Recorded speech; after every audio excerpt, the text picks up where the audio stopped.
Comme tous les matins, Béatrice et sa bonne humeur viennent aider Madeleine. Bonjour, c'est Béatrice.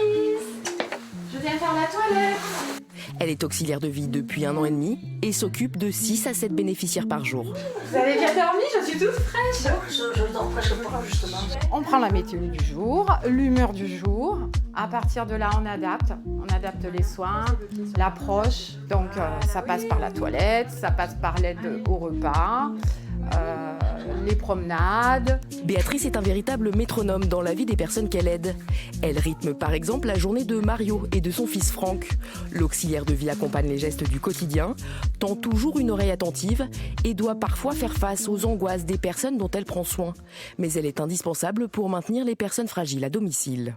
On se sent vraiment essentiel. Oui, c'est indispensable en fait. Par exemple, je pense à quelqu'un à Chabeuil.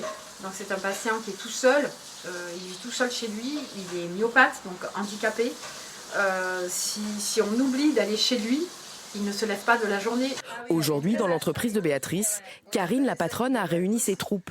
Elle a commencé le métier à 15 ans et dirige maintenant 20 salariés. Elle leur présente 3 nouvelles recrues et c'est un petit événement car le secteur peine à recruter. Alors, on a du mal à en trouver, mais surtout qu'il y ait vocation à être auxiliaire de vie. Parce qu'on va trouver des personnes qui vont accepter de faire du ménage, des choses comme ça. Quand on va rentrer plus dans l'aide à la toilette, dans l'aide au change, dans l'aide à la douche, là par contre on a plus de complexité à trouver et surtout pour l'investissement que c'est, puisque le bénéficiaire, si on n'y va pas, il n'a personne. Donovan est un ancien développeur informatique en reconversion professionnelle. Il fait partie des nouveaux.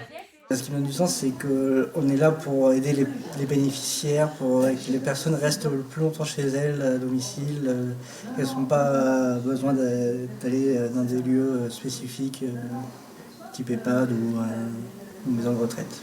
Donovan vit son métier comme une vocation, mais les profils comme le sien restent rares.